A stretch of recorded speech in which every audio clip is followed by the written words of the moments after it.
ভালো হবে। মুসলিম খুব অত্যাচার করছে, প্রচুর অত্যাচার, মানে এত অত্যাচার থামায় না। বাড়ি ঘর সব পুড়িয়ে দিয়েছে, আগুন লেগে দিয়েছে। যে কেউ একটু করছে আর শক্তিশালী দেখা দিয়েছে, ওরা মারধর করে কাটে ফেল দিচ্ছে।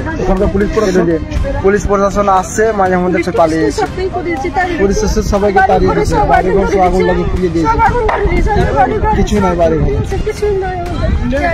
থাকার মতন জায়গাও নেই, এমন অবস্থা করেছে আমার।